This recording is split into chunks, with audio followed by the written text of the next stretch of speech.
dans quelques minutes. Peut-être nous aurons ça avec un léger retard. Mais bien avant cela, je crois que nous pouvons commencer par l'exercice qui a été donné, le petit devoir que j'avais donné. On peut commencer par là, en attendant qu'on nous amène les syllabus. Est-ce qu'il y a quelqu'un qui peut nous lire des questions qu'on avait données? Ou si vous avez d'autres questions sur ce que j'avais enseigné ou ce que vous avez entendu, vous pouvez poser la question. On va essayer de faire une ronde là-dessus avant de continuer. Vous avez quand même les questions que j'avais posées l'autre fois. Est-ce qu'on peut commencer par là?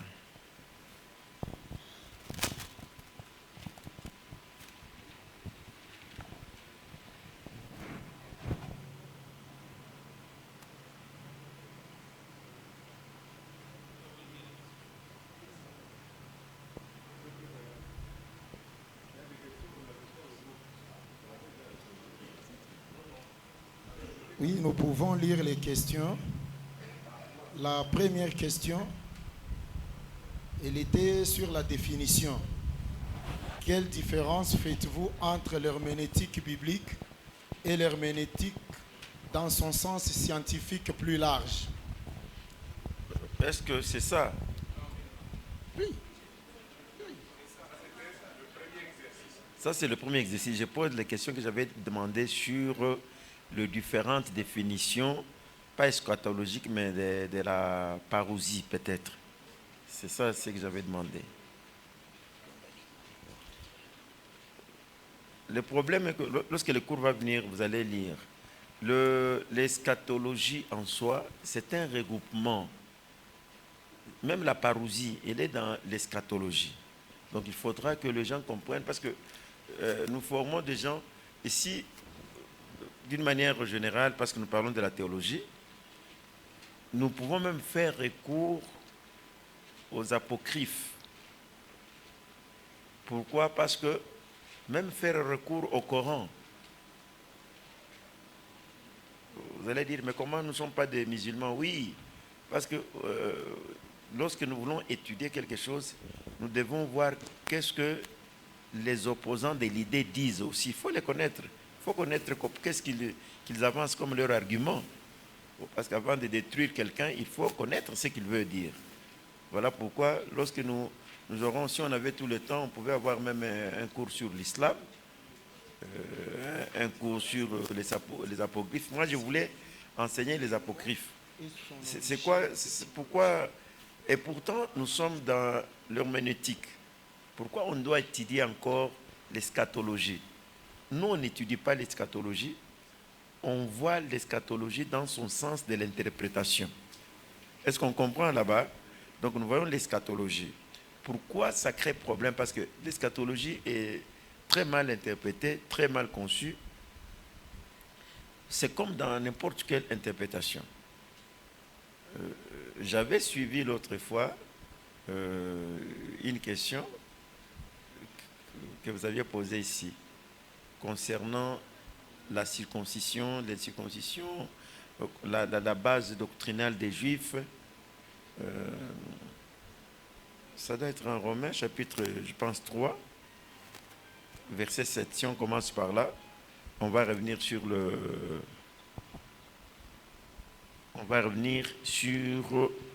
les tendances que j'avais données là, pour les complications sur la parousie, le retour du Seigneur Jésus.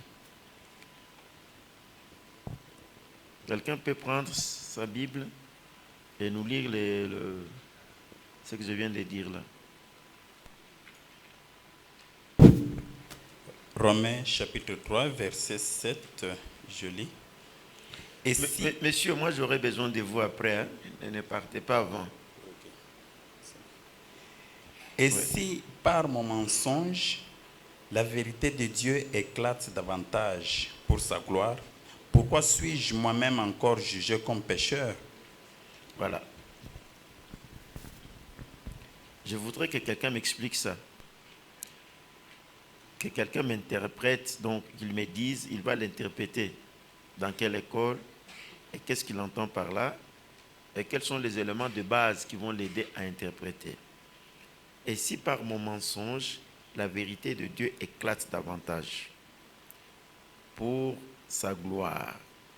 Pourquoi suis-je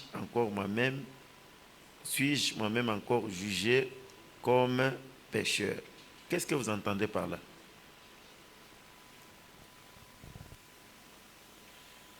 Là, vous n'avez pas à lire, ce n'est pas écrit dans vos syllabus, vous n'avez pas raison de vous incliner. C'est vrai, je vois tout le monde occupé en train de lire. Qu'est-ce que vous lisez là? Là, on se regarde face à face. Je veux qu'on se regarde. Il n'y a pas. Qu'est-ce que vous cherchez dans les. Il n'y a rien que vous allez lire là-bas. Que je reprenne le verset. Que je reprenne, hein? Ok. Et si par mon mensonge, virgule, la vérité de Dieu éclate davantage pour sa gloire, virgule, pourquoi suis-je moi-même encore jugé comme pécheur? Point d'interrogation. Qu'est-ce que vous entendez par là? Oui? Tout en respectant les principes d'interprétation. Là, vous êtes un prédicateur, on vous donne un verset, vous allez maintenant nous prêcher. Oui, normalement, c'est ce que vous nous avez toujours vous-même dit, que Dieu ne condamne pas les péchés que nous faisons, il condamne l'intention. Et un mensonge, il reste toujours un mensonge. Quand on parle de la vérité ou de la gloire de Dieu qui éclate à la suite d'un mensonge, et il se demande pourquoi lui-même peut être considéré comme menteur. Il l'a été parce qu'il a commencé par le mensonge, même si la vérité de Dieu a éclaté dans ce mensonge. Donc le mal reste toujours le mal. Quelqu'un d'autre? Aujourd'hui, nous aurons beaucoup de prédicateurs. Un autre prédicateur. Merci beaucoup pour la parole. Oui. Je pense que ce que nous devons interpréter dans ce que Paul disait ne signifie pas que Paul disait les mensonges. Mais le problème est qu'il voulait prouver au public auquel il s'adressait que si selon le public auquel il s'adressait, ce qu'il disait était mensonge, mais cela ne pouvait pas aboutir à la gloire de Dieu. Paul n'a pas dit qu'il mentait, mais c'est le public auquel il s'adressait qui trouvait que ce qu'il disait était mensonge. C'est pourquoi il a voulu parler du mot mensonge. Ce n'est pas dire que Paul avait menti. Ok. Moi, je prends acte, j'encaisse tout. Mais je ne consomme pas tout. Merci, papa. D'après mon entendement, je pourrais dire que le mensonge est relatif. Le mensonge est relatif par rapport au bagage de connaissances ou par rapport à la révélation que lui, Paul, avait, contrairement à l'ignorance que ses interlocuteurs avaient. Ça veut dire? Ça veut dire ce que ses interlocuteurs appelaient mensonge. D'après Paul, cela n'a pas été un mensonge.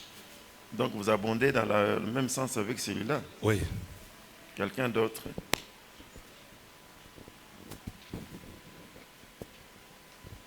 Merci papa. Moi je vais commencer par l'exemple que vous nous avez toujours donné. Que lorsque vous avez commencé à prêcher le miracle, beaucoup de serviteurs, pasteurs dans cette ville de Lubumbashi, ou bien dans cette province, ne croyaient pas. Ils vous traitaient comme des menteurs, comme quelqu'un qui enseigne les mensonges. Mais après le temps, ils ont vu que Dieu confirmait la parole ou bien le miracle que vous prenez ce temps-là. Il y avait des guérisons, il y avait des quoi. Et Dieu s'est glorifié. Bien que ces gens-là disaient que c'était le mensonge, mais pour vous, ce n'était pas le mensonge. La gloire de Dieu se manifestait. C'est comme Samuel, lorsque Dieu l'a envoyé pour aller oindre David comme roi, il a dit non, mais si je fais ça, Saül va me tuer. Qu'est-ce que je dois faire? Alors Dieu lui a dit, si on te demandait, dis que non, je pars faire le sacrifice. Donc, quelque part, ce n'était pas le mensonge, mais c'était l'intention d'éviter celui-là pour que le mal ne lui atteigne pas, mais qu'il puisse aboutir à l'objectif qu'il avait, je pense. Donc, on peut mentir pour arriver quelque part. Bon, ce n'est pas le mensonge. Bon, je ne sais pas. Non, l'exemple que vous venez de donner, le dernier exemple de Samuel, on lui dit, bon, toi, tu vas oindre le roi. Bon, Dieu lui dit, non, il faut dire un petit mensonge que je suis allé. Mais, selon vous. Mais Dieu ne ment pas, papa. C'était la vérité et donc, il fallait faire... Peut-être je vais ajouter quelque chose. Oui, oui. Vous m'avez dit que c'était la vérité. Oui.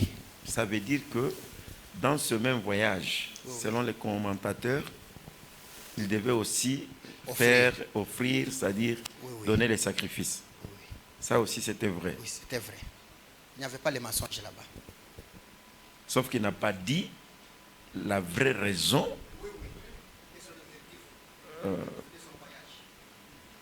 Ok. Merci, papa, de la parole. Moi, je voudrais dire ceci. Il y a quelque part dans la Bible, là où Pierre a dit, il faut tirer attention avec les écrits de notre frère Paul. Il a dit quelque part, si le bien que je vais faire, je ne le fais pas, et le mal que j'ai, je le fais, ce n'est plus moi qui fais, c'est le mal qui est en moi. Cela ne veut pas dire que Paul était faiseur du mal, il n'était pas pécheur. Donc, c'était le mal qui était en lui qui faisait ça. Donc il dit, ça c'est ce qui est écrit. Si le mal que j'ai, je le fais, et que le bien que je vais faire, je ne le fais pas, c'est le mal qui est en moi qui le fait. Bon, les gens interprètent de leur manière. Ils voulaient mais seulement, vous interprétez comment? J'interprète ceci. Il voulait seulement dire aux gens, si quelqu'un à qui on a annoncé l'évangile, pour faire le bien, il ne le fait pas, c'est-à-dire que c'est le péché qui est en lui qui lui fait faire ça. Cela ne voudrait pas dire que lui était pécheur. Alors par rapport au verset ici, Paul était prédicateur de la vérité. Tout ce qu'il disait à ces gens-là, c'était la vérité. Bon, les gens les qualifiaient de menteurs. C'est là où il dit, si mon mensonge, par mon mensonge, la gloire de Dieu continue à éclater, pourquoi pouvez-vous me juger de pécheur? Donc il n'était pas menteur. Ce sont ces gens-là qui les qualifiaient de menteurs alors que lui prêchait la vérité. Ok, vous avez tous donné aussi à l'autre ici. Il y a quelqu'un, lui aussi. Je donne maintenant à 2 personnes ou 3, puis on continue. Oui, merci papa pour la parole. Dans ce texte, moi, je comprends que Paul voulait se défendre devant les auditeurs ou soit les gens qui l'écoutaient. Peut-être que dans ces sermons, il arrivait à donner certains témoignages ou certains exemples qu'après vérification, ils ont trouvé que ces exemples qu'il donnait n'étaient pas vrais. C'était peut-être des proverbes ou des paraboles, mais en les jugeant par rapport à ces paraboles qu'il donnait là, il dit, mais si mes paraboles que j'ai données, même si ce n'était pas vrai, mais que ça aboutit à... ça a éclaté la gloire de Dieu. Pourquoi vous devez me juger comme un menteur? C'est-à-dire, il a menti, mais dans ce mensonge, il y a eu la gloire de Dieu. Oui. Ça, c'est selon vous. Oui. D'accord. On évolue.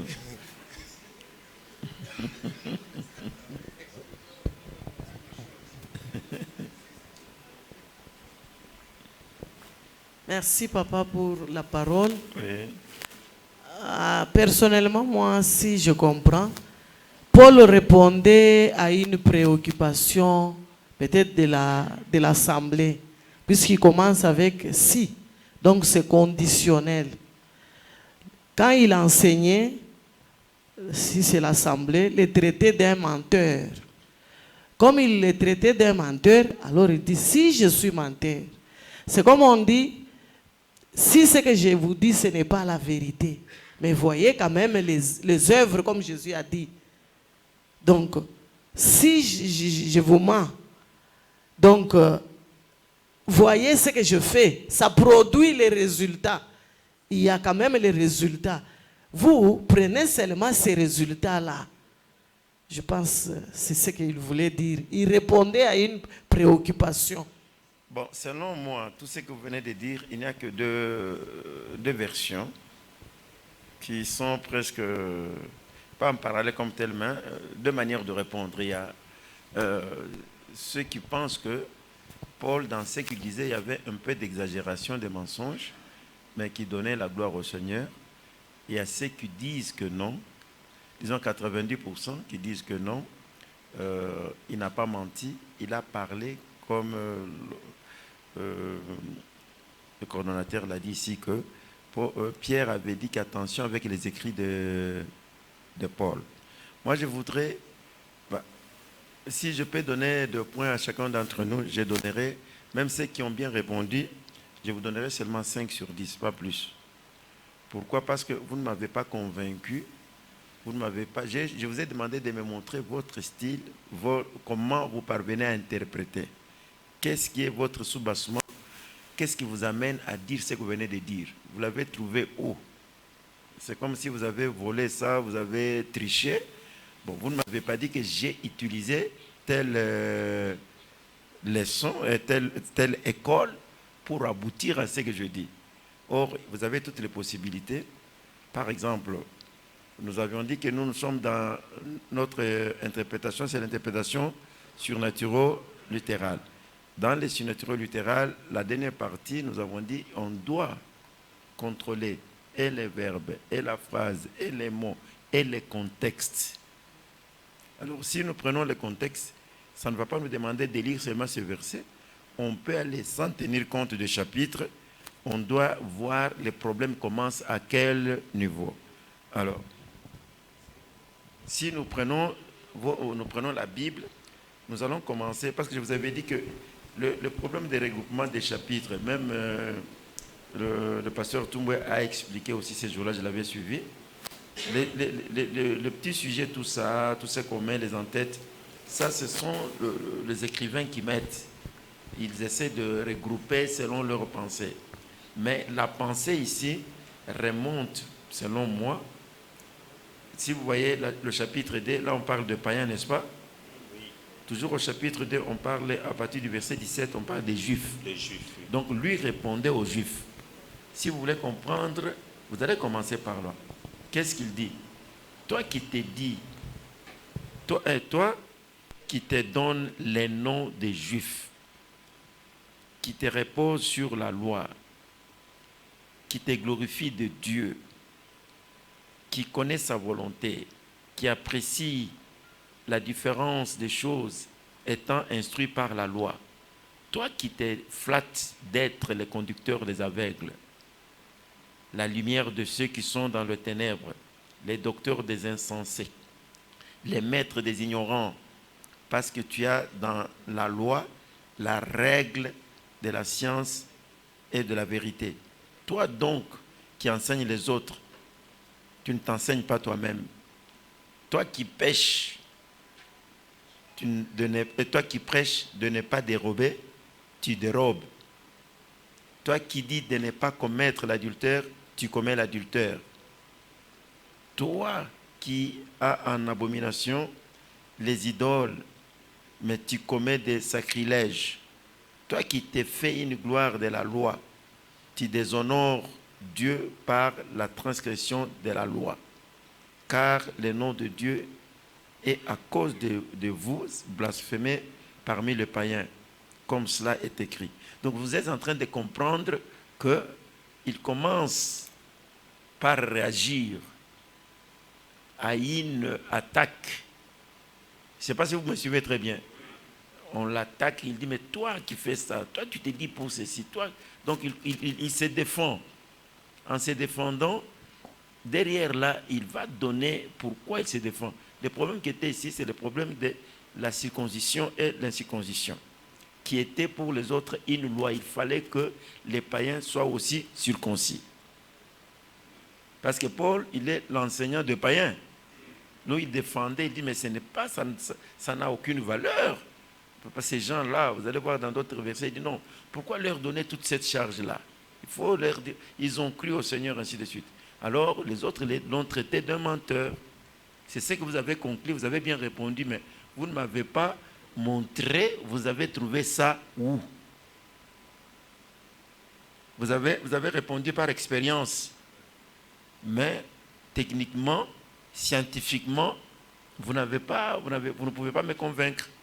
Parce que si vous tirez un verset de chevet, vous commencez à l'expliquer, tout le monde peut l'interpréter de sa manière. Mais maintenant, il faut me faire comprendre que non. Si tel était le cas, nous continuons. En continuant, nous trouvons que la circoncision est utile si tu mets en pratique la loi. Mais si tu transgresses la loi, ta circoncision devient incirconcision. Ça, il parle à ces gens-là qui ont mis l'accent sur la circoncision. Il dit, mais c'est bien si tu pratiques. Mais vous ne pratiquez même pas la loi. Mais vous êtes également basé sur la circoncision. Alors il dit, si donc l'incirconcis, lui, observe les ordonnances de la loi, son incirconcision-là ne sera-t-elle pas tenue pour circoncision? Si c'est lui que vous dites qu'il n'est pas circoncis, c'est un païen, c'est un ceci, mais il fait de bonnes choses. Mais vous qui êtes circoncis, vous faites des bêtises, vous péchez. Vous ne trouvez pas que celui qui est incirconcis, il est meilleur par rapport à vous? C'est ça qu'il est en train de dire là. Alors, il continue, il dit, l'incirconcis de nature, c'est-à-dire les païens, qui accomplit la loi, ne te condamnera-t-il pas, toi qui la transgresses, tout en ayant la lettre de la loi et la circoncision? Parce que toi, tu es basé toujours sur la circoncision. Les Juifs n'est pas celui qui a les dehors, parce que la circoncision, elle est en dehors du corps. Ce n'est même pas dans l'esprit, ce n'est pas dans le dedans. La circoncision, ce n'est pas celle qui est visible dans la chair. Ça, c'est lui qui se défend toujours. Mais les Juifs, c'est celui qui l'est intérieurement. Et la circoncision, c'est celle du cœur, selon l'esprit, et non seul selon la lettre. La louange de ces Juifs ne vient pas des hommes, mais de Dieu. Quel est donc l'avantage des Juifs? Ou quelle est l'utilité de la circoncision? J'aurais voulu que quelqu'un me parle de la circoncision, mais vous êtes allé plus loin sans me dire le problème était où? C'était quel problème pour qu'il arrive à dire ça? Il est grand de toute manière, et tout d'abord, on sait que les oracles de Dieu leur ont été confiés. Ok. En quoi, si quelques-uns n'ont pas cru, leur incrédulité anéantira-t-elle la fidélité de Dieu? Si quelqu'un n'a pas cru, qu'est-ce que ça va changer chez Dieu? Loin de là. Que Dieu, au contraire, soit reconnu pour vrai et que tout homme pour menteur, selon qu'il est écrit, afin que tu sois trouvé juste dans tes paroles et que tu triomphes lorsqu'on te juge. Mais si notre injustice établit la justice de Dieu, que dirons-nous? Dieu est-il injuste quand il déchaîne sa colère? Je parle de la manière des hommes. Si notre injustice, nous qui faisons cela, établit la justice de Dieu, c'est-à-dire en comparaison, pour voir la lumière, ou bien pour voir les ténèbres, il faut éteindre la lumière. C'est aussi une façon d'expliquer. Si notre injustice, en comparaison, en extension, l'injustice donne l'occasion de voir la justice de qui? De Dieu. En comparaison, sans doute. Je ne sais pas si vous me comprenez très bien. Alors, donc les ténèbres, on peut les voir lorsqu'il y a la lumière. Donc dès que vous allez éteindre la lumière, vous allez voir les ténèbres. Si vous avez fait ce qui est mauvais en rapport avec Dieu, alors le mal là-bas nous montre les biens, que ce que vous avez fait n'est pas correct. Il dit, mais c'est comme ça. Si votre injustice là-bas nous montre, et si Dieu alors parvient à nous juger, la colère de Dieu arrive à nous frapper, où est le mal? C'est parce que vous avez mal agi. On continue. Il dit encore, mais notre... Oh oui, il dit, ok. Loin de là. Autrement, comment Dieu jugera-t-il le monde? Il doit juger parce qu'il faut toujours comparer l'injustice à la justice. La justice qui est avec Dieu et l'injustice qui est dans les hommes. Et si par mon mensonge, là il enchaîne après avec la même idée, nous comprenons que lui a été traité, comme vous avez dit, vous tous, d'un menteur. Parce qu'il a défendu quoi? Qu'est-ce qu'il a défendu? La théorie, la pratique de la... Il dit que pour lui, il ne trouvait pas une valeur là-dedans. Parce que ceux qui sont circoncis continuent à faire les péchés, à transgresser la loi, pendant qu'il y a des gens qui ne sont même pas circoncis, qui craignent Dieu. Alors lui dit que la circoncision dont vous parlez ici, elle est de la chair, elle n'est même pas du cœur. Il serait mieux que vous soyez circoncis dans vos cœurs à l'intérieur, au lieu de l'être par la chair. Alors les gens, ils l'ont traité d'un menteur. Il dit alors, si mon mensonge là, comme vous le dites, peut éclater la gloire de qui? De Dieu. En voyant ces gens-là, les incirconcis, qui font la volonté de Dieu. Si c'est mon mensonge, comme vous le dites, mais ça donne des fruits, comme maman a dit là-bas. Ça donne la gloire. Ça donne la gloire à Dieu. Ça montre que non, Dieu est bon, Dieu est fidèle, il peut pardonner tout le monde. Il dit, bon, si tel est le cas, Dieu éclate davantage sa gloire. Pourquoi suis-je moi-même encore jugé comme un pécheur? Ici, ce n'est pas Dieu qui les juge, ce sont les Juifs qui les jugent pour un pécheur. Il dit, mais pourquoi vous m'appelez pécheur si tout c'est pour la gloire du Seigneur? Il continue. On peut terminer même avec un ou deux là après. Il continue en disant, et pourquoi ne ferions-nous pas le mal afin qu'il en arrive du bien? Voilà. Là, il crée encore une autre petite contradiction. Il dit, mais si alors si le mensonge est valable, parce que selon vous, alors restons tous en train de faire le mal. C'est ainsi qu'il contredit la pensée de dire que non, que notre bien-aimé a dit non, le mal peut toujours être aussi profitable pour Dieu. Lui dit non.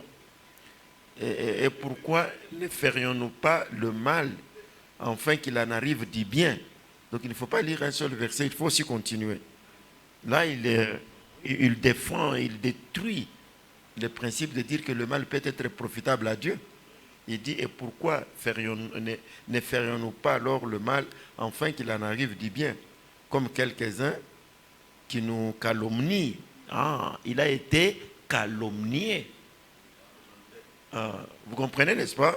Il ne dit pas que c'était vrai, mais il a été insulté, calomnié, traité de mal. Comme quelques-uns qui nous calomnient, prétendent que nous le disons, prétendent que nous sommes en train de dire le mensonge, le mal. Donc la condamnation de ces gens est juste. Ils doivent être condamnés. Quoi donc? Sommes-nous plus excellents? Nullement, car nous avons, si on peut s'arrêter là. Donc vous voyez le problème que nous avions dit l'autre fois, que j'ai suivi dans l'art de la prédication qu'on nous a enseigné ici, l'homilétique. Dans l'homilétique, on dit que, attention, vous ne pouvez pas, pour être un bon orateur, un bon narrateur ou bien un bon orateur, un bon communicateur, et si vous devez communiquer sans commettre des erreurs, il est demandé, si c'est un verset seul que vous l'avez, vous devez chercher à le comprendre d'abord dans le contexte. Et même si vous utilisez ce qu'on nous a enseigné, la typologie par exemple, vous prenez, vous voulez enseigner d'une manière utopique. Donc à ce moment-là, vous devez toujours chercher les versets qui vont appuyer ce que vous êtes en train de dire. Il ne faut pas les inventer, il ne faut pas les créer. Il faut les trouver dans leur contexte. Est-ce qu'on s'entend, hein? Concernant ce que vous avez dit de notre ami Samuel, il veut aller oindre David. Il y a la plupart des gens qui ont dit que bon, toute vérité n'est pas bonne à dire. On peut dire un petit mensonge qui peut toujours... Voilà, le prophète avait dit, oui. Lorsque vous lisez, heureusement vous avez dit Est-ce que mentir d'abord, c'est quoi? C'est ça le grand problème. Il faut définir le mensonge. Dès que vous avez la définition du mensonge, alors vous pouvez maintenant comprendre, parce que c'est là où j'avais enseigné, je ne sais pas si je vais rentrer, pour vous dire qu'est-ce qu'on appelle péché dans la Bible. Le péché, on dit même rater, même dévier sa cible, c'est un péché. Vous voulez faire ça, vous allez à côté, vous avez péché. Dire le mensonge, faire ceci, ceci. Alors ici, nous trouvons que les prophètes, d'une manière générale, donc en définitif, le prophète n'avait pas péché. Les commentateurs disent qu'on ne pouvait jamais oindre sans pour autant donner sacrifice à Dieu. C'était obligatoire. Alors, sauf que lui entend, pour ne pas aller dire une vérité crue qui peut créer des problèmes, il a dit quelque chose qui est vrai. Que non, il ne faut pas aller jusque dans le détail. Vous êtes allé, c'est pour sacrifier, dites ça, ça s'arrête là. Parce que l'autre, il ne connaît pas ce que vous êtes allé faire. C'est ainsi que nous disons même au pasteur. Vous avez donné l'exemple des amis pasteurs. Il y avait un pasteur qui était parti, c'est Alaroachi, le père de Papa Numbi, qui était un ancien de l'église. Son papa, on l'avait tué à Alaroachi ici. Qu'est-ce qu'il avait fait? La dame, il y a une femme qui était dans son église, qui lui était en train d'encadrer spirituellement, des problèmes, tout ça, tout ça. Cette dame avait des problèmes dans son mariage avec son mari, qui l'a traité d'une femme qui l'a trompé, qui faisait ceci, tout ça. Alors, lui, il se réveille un matin, il va maintenant circuler pour faire la visite pastorale. Il arrive chez cette femme là-bas. Il avait, je ne sais pas, son vélo. Il a mis le vélo dehors, il est entré. Le monsieur, il travaillait, je ne sais pas, à la poste ou quoi. Il est parti au travail. Comme par baguette, je ne sais pas, du diable magique, il rentre, il avait oublié, je ne sais pas quoi. Il trouve le vélo dehors. Il entre, il trouve le pasteur assis dans la chaise, en train de parler avec la dame. La porte était ouverte. Il dit à sa femme, ah, voilà maintenant, aujourd'hui, je t'ai eu. Hein. Tu as toujours dit non, non, mais celui-ci, qu'est-ce qu'il fait ici? Donc, le pasteur, il a compris que les choses ont commencé à barder. Bon. S'il pouvait sortir et fuir, est-ce que c'est un péché? Même si ça pouvait être interprété autrement. Mais sortir, c'est sauver d'abord. Non, c'est ça. Même si les gens crient, il n'y a pas de problème. Vous fuyez d'abord, on va connaître les problèmes après. Il n'a pas voulu faire ça. Il est resté assis dans la chaise. Le monsieur est entré dedans. Il a pris un marteau de plus de 5 kilos. Il l'a trouvé là, il l'a tapé sur la tête. Il a écrasé la tête. Et le monsieur est tombé là. Le sang commençait à couler dans les narines, tout ça.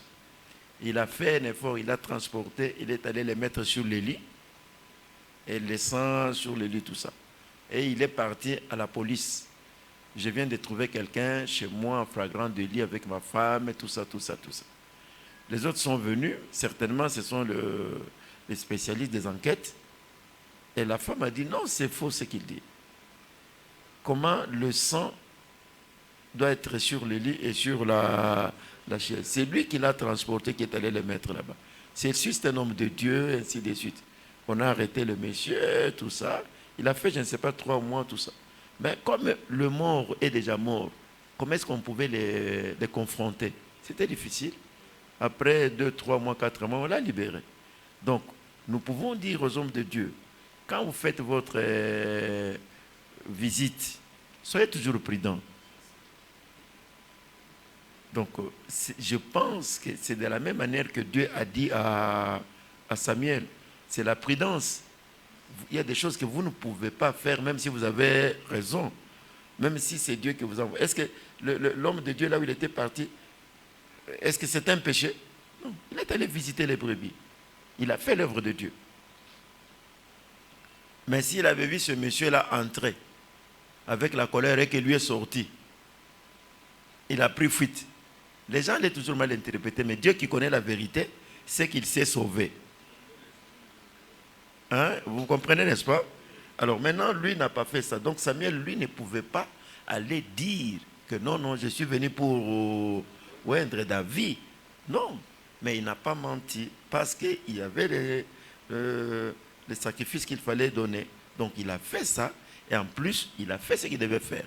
Donc le problème, c'est de définir d'abord le mensonge. Alors si vous prenez ça pour dire, ah, n'est-ce pas, Samuel là-bas avait trompé un tout petit peu, moi aussi je peux ajouter un petit rien. Non, non. Là, vous êtes condamnable. Que votre oui soit oui. Vous ne pouvez pas ajouter. Là, c'est parmi les points qu'on doit étudier. Concernant la parousie, comme j'avais dit, est-ce que nos amis n'ont pas encore terminé de multiplier? Hein? Oui.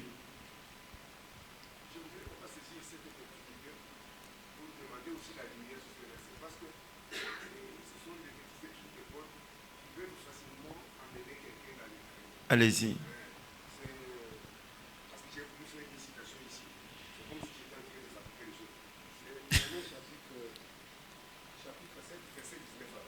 De quoi? Romains chapitre 7, les versets 19 à 20. Oui. La Bible dit, c'est Paul qui parle. Car je ne fais pas le bien que je veux.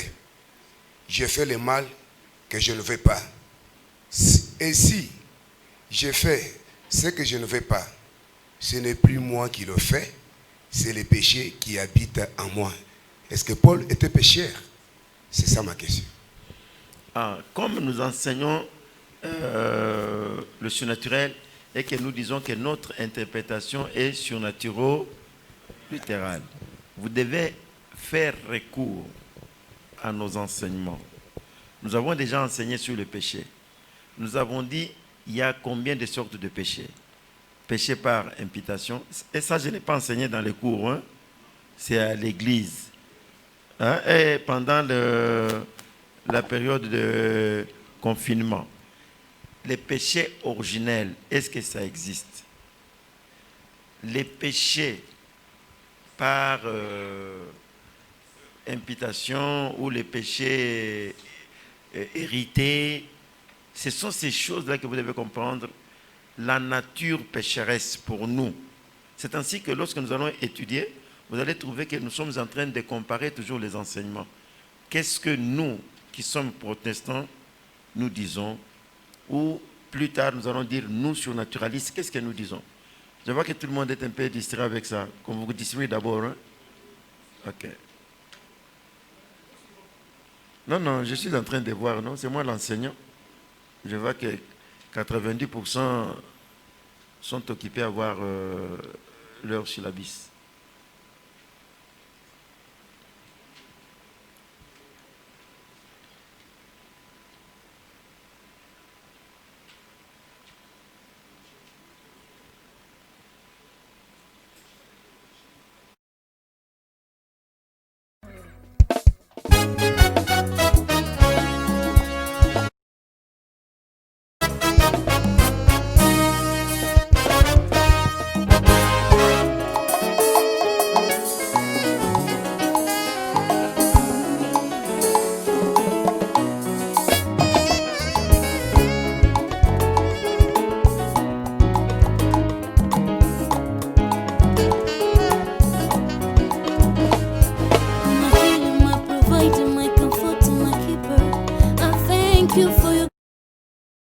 Lorsque vous allez étudier, vous voyez les choses que vous ne comprenez pas. Nous avons dit que le péché, la nature pécheresse, là où on dit que nous sommes, nous tous, nous avons hérité cette nature pécheresse à partir d'Adam. C'est une nature. Pourquoi? Parce que nous ne parlons pas du péché originel. Parce que le péché originel veut dire que c'est un péché originel, donc de l'origine. Or, lorsque quelqu'un est en Christ, il devient une nouvelle créature. Alors, la nature pécheresse, c'est une façon dont on est en train d'expliquer que du fait que nous tous, nous sommes descendants d'Adam et Ève, et ils ont été frappés par Dieu, donc condamnés, déclarés pécheurs. Nous avons une nature, nous avons tendance, la chair, le corps, a tendance au péché. Mais nous, en croyant en Jésus-Christ, nous devenons aussi participants de la nature divine. Donc Jésus en lui, il avait deux natures. Il était 100% Dieu, 100% homme. Même s'il n'a pas péché, mais dans toutes les manières, à cause de la chair, il a été tenté en toutes choses, parce qu'il avait la chair. C'est ainsi que le diable peut lui dire, mais toi ici, pourquoi tu ne peux pas descendre toi-même chercher d'abord à manger? Parce qu'il avait vu qu'il avait faim. Donc le corps pouvait faire ça. Alors lorsque Paul parle ici, il prend en évidence deux réalités. La réalité spirituelle, la défense du surnaturel de la pensée. Il ne veut pas le faire. Et s'il le fait, il acquise que c'est cette nature pécheresse-là qui fait. Est-ce qu'il l'a fait? Le problème qui est là, c'est ça. Est-ce qu'il a réellement fait? Est-ce qu'il a péché? Ou bien il parle à la manière d'expliquer à quelqu'un, dire que non, si toi, tel que tu es là à ton niveau, tu ne veux pas faire du mal, mais tu te retrouves en train de faire, sache que c'est la nature pécheresse qui te pousse ou qui arrive à faire ça. Mais toi, comme tu es déjà sauvé, tu ne peux pas arriver à le faire. Et cela dépend aussi de l'âge. Lorsqu'on parle de la nouvelle naissance, on considère un enfant qui est né. Cet enfant qui est né doit aller étape par étape. Il va marcher 4 pattes jusqu'à ce qu'il va grandir, jusqu'à ce que la Bible nous dit. C'est là où il faut maintenant chercher, comprendre la Bible, chercher des versets qui appuient la base que vous avez. La Bible nous dit, Dieu a fait des apôtres, des prophètes, des évangélistes, des enseignants, des docteurs pour l'édification de l'Église, pour que nous ne puissions plus rester flottants à tout vent des doctrines comme des enfants et nous amener à l'unité de la foi, à la stature parfaite de qui? De Christ. Donc la vie spirituelle a des étapes grandies aussi. Donc quelqu'un peut être petit, on dit non, n'agissez pas comme des enfants. Et en ce qui concerne la malice et de ceci, soyez comme des enfants. C'est ce que Paul dit. Mais en ce qui concerne la justice, soyez comme les hommes. Donc ne faites pas comme des enfants. Donc il y a aussi des étapes. Mais là, il faut aller dans les contextes. Ce que je viens de dire, je l'ai dit en touchant de gauche à droite. Mais aller dans le contexte pour dire est-ce que c'est autorisé que nous puissions pécher. Et même si on arrivait qu'il parle du péché, c'est quel genre de péché? Parce qu'il y a un péché qui mène à la mort et le péché qui n'amène pas à la mort. Est-ce que nous sommes pécheurs? Non. Est-ce que nous devons vivre dans le péché? Non. Il y a quelque part, il dit, mais même si j'ai dit ça, est-ce que c'est pour autant que je dois commencer à pécher? Donc vous voyez maintenant, ça ce sont les choses que nous allons lire prochainement pour voir quelle a été l'idée exacte et qu'est-ce qu'il voulait faire, qu'est-ce qu'il voulait communiquer. Mais si vous les lisez comme vous prenez ça, vous tirez ça au chevet, vous allez voir que Paul dit que non, je n'aime pas faire le mal, mais je l'ai fait. Donc il était en train de pécher. Or, le péché reste le péché. Non, si je fais le péché, non, c'est le péché qui est en moi qui me pousse de le faire. Ce n'est pas moi. Donc, alors, si tel est le cas, nous allons tomber dans les dualismes, dans la tripartite, là où il y a le dualisme, c'est-à-dire un côté spirituel et le côté matériel. Et ceux-là disent que l'esprit et l'âme sont du même côté. Et le matériel, le corps est de son côté. Ou bien vous entrez maintenant dans le tripartiste qui disent que non, il y a l'esprit, l'âme et le corps. Maintenant, si l'âme pêche, ce n'est pas l'esprit qui a péché. Si le corps a péché, ce n'est pas l'âme qui a péché et ce n'est pas le corps qui a péché. Alors, l'homme, il est qui? il est du côté âme, du côté esprit. Voilà pourquoi nous disons que vous devez être bien formé, parce que votre oui soit oui. Bon, là, j'ai donné des exemples à la manière de Paul. Vous allez, ce n'est pas notre leçon d'aujourd'hui. La leçon était sur la parousie, pourquoi Jésus dit que de ceux qui sont ici, certains ne mourront pas. Vous vous rappelez des questions que j'avais dit? Alors, est-ce qu'ils sont morts? Parce que tous ces gens-là sont déjà morts. Je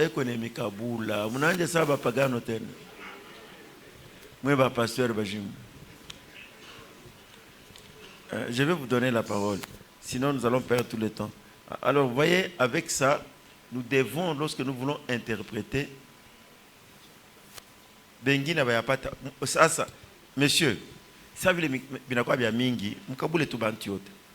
vous avez déjà eu? Oui, il y a pas.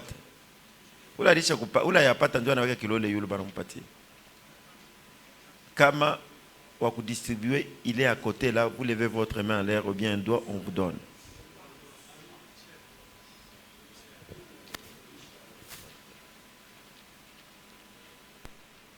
Et puis vous avez des problèmes aussi. On vous a distribué ça en retard. Pourquoi? Parce que vous n'avez pas payé vos minervales. Non, c'est vrai. On m'a dit ça après.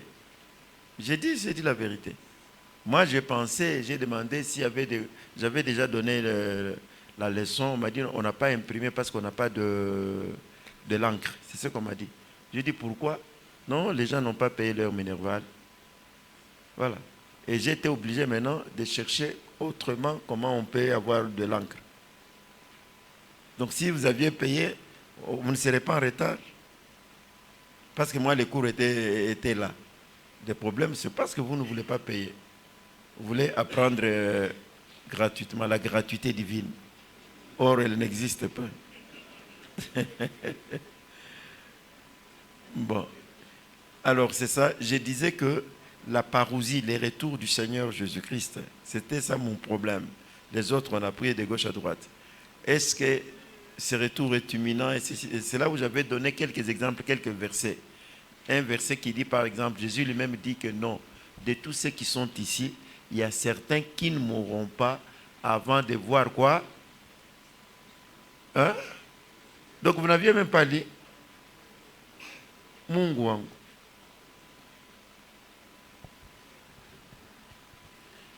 Vous avez maintenant les cours. Nous allons faire ceci.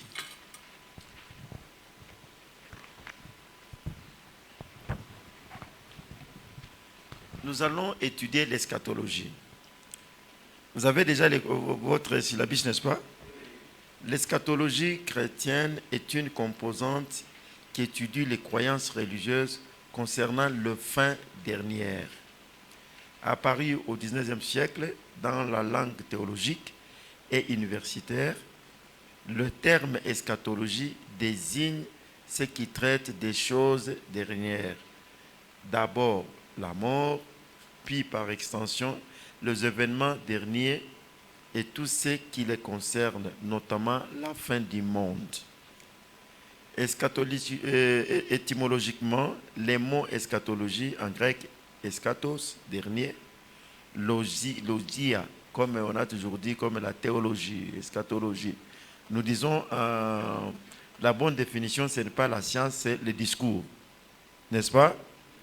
Donc ça désigne la doctrine constituée par l'histoire ou la recherche autour du concept de destinée de toutes choses.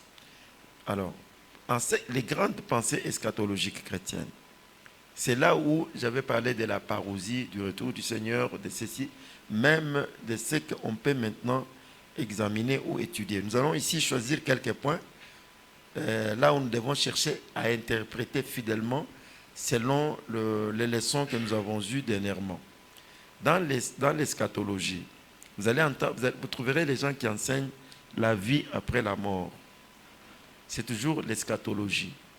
Donc, désormais, vous n'allez plus parler comme des profanes, vous allez parler comme de techniciens, comme des gens qui connaissent la Bible. on nous parle de la vie après la mort. C'est dans le cadre eschatologique. Tout celui qui veut enseigner la vie après la mort doit comprendre qu'il est entré dans l'eschatologie. Est-ce qu'on s'entend là-bas? Bon, les retours du Seigneur Jésus, c'est l'eschatologie. La fin de temps, la résurrection des morts, le jugement dernier, le renouvellement de la création, l'enfer, le paradis, l'établissement du royaume de Dieu, les royaumes de Dieu. Là, il y a aussi un royaume présent et un royaume futur. Donc, le royaume de Dieu, dans le sens du futur, entre dans le cadre de l'eschatologie. L'accomplissement du dessein de Dieu, les prophéties messianiques et le commencement de l'ère messianique. Nous allons étudier tout ça pour comprendre que parmi tout ce qu'on vient de nous énumérer, nous allons choisir certains points que nous devons interpréter selon les leçons que nous avons eues. Alors, pour les protestants, il y a 4 eschatologies. La mort, les jugements, le ciel et l'enfer.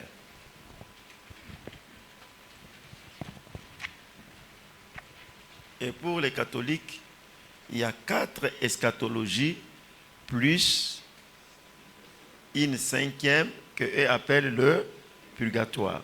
C'est dans l'eschatologie. Selon les autres interprètes, on dit que l'eschatologie, c'est tout ce qui commence après la mort de l'homme. Parce que l'eschatologie, nous allons voir l'eschatologie dans le sens individuel, dans le sens de la nation, dans le sens collectif, tout ça. Alors, si nous disons que le purgatoire plus les 4 là-bas, ça sont les catholiques. Ainsi, selon les déclarations dont l'eschatologie traite seulement ce qui se passe après le décès, c'est-à-dire les sorts futurs, on pourra se poser des questions. Qu'arrivera-t-il à quelqu'un après sa mort? C'est eschatologique. Ou que deviendra-t-il après sa mort? On continue. Le grand courant chrétien sur l'eschatologie. La mort des individus. Quand quelqu'un meurt, il entre dans la phase de l'eschatologie. Et comment nous devons définir ça? Ça, ce sont les hommes. La fin du monde, les événements de la dernière génération qui vivra sur la terre, l'humanité de l'Église. Nous allons expliquer tout ça après. C'est ainsi que je n'ai pas voulu qu'on continue avec vous sur les questions que je vous avais données. Nous aurons à les traiter après avoir étudié l'eschatologie. Vous comprenez, n'est-ce pas? Sinon, nous allons... Mais heureusement, vous avez déjà travaillé sur ça. Vous comprendrez, vous allez changer lorsque vous aurez des grandes bases. L'eschatologie dans l'Ancien Testament, il n'y a pas dans l'Ancien Testament de véritables doctrines eschatologiques. Il n'y en a pas. Parce que là, nous considérons l'eschatologie maintenant dans son sens scientifique, avec tout ce que nous venons de définir. Pourquoi il n'y en a pas? Parce que les différentes époques et les divers auteurs ont développé de nombreuses conceptions sur la vie à venir sans parvenir à constituer un ensemble cohérent et systématique qu'on puisse appeler l'eschatologie de l'Ancien Testament. Pourtant, quelques caractéristiques générales peuvent être notées, mais pas dans le sens strict de l'eschatologie. Nous allons y arriver, je vais vous expliquer comment. L'eschatologie de la nation, ça c'est la base juive, parce que les Juifs, les Israélites, eux, le peuple de Dieu, l'Ancien Testament, comme vous connaissez là, ne considéraient pas vraiment la vie de l'individu comme tel. C'est un peuple qui vivait en groupe et voyait Israël. C'est comme les Américains. Les Américains, ils disent toujours d'abord l'Amérique. Donc, c'est l'Amérique, c'est l'Amérique. Donc, c'était Israël, Israël, Israël, le peuple de Dieu. Les Juifs, le peuple de Dieu, c'est tout ce qu'ils avaient dans leur mentalité. Mais ils n'arrivaient pas à l'eschatologie d'un individu. Connaître sa fin, comment est-ce qu'il sera. Non, non, on voyait Israël, le peuple élu de Dieu. C'est ainsi qu'on dit. L'hébreu est à la fois réaliste et solidariste. réaliste, il attache beaucoup d'importance à cette terre. Ça, c'est l'histoire. Si vous considérez tout ce qu'ils font, même quand vous lisez la Bible, vous devez avoir tout ça. Vous parlez d'un Hébreu, vous parlez d'un Israélite, vous devez connaître sa philosophie. Certainement, ça va vous mettre un peu de flou dans la tête. Vous allez commencer à dire, alors, c'est ainsi que quelqu'un d'autre me disait, c'est ainsi que la plupart des théologiens ne sont pas vraiment des bons chrétiens. Non, ce n'est pas à cause de ça. Le problème, c'est avoir l'esprit ouvert. Un homme intelligent, c'est un homme qui ne critique pas les autres, c'est un homme qui n'insulte pas les autres, c'est un homme qui accepte des discussions, c'est un homme qui accepte qu'il puisse se défendre. Voilà, cet homme est intelligent. Alors ici, nous disons, ils étaient réalistes. Ils attachaient beaucoup d'importance à la terre, à la vie après la mort. Donc la vie après la mort intéresse peu et son espérance s'attache fortement à ses descendants. C'est en ce qu'il revit, il vit au travers de ses enfants. C'est sur eux qu'il compte.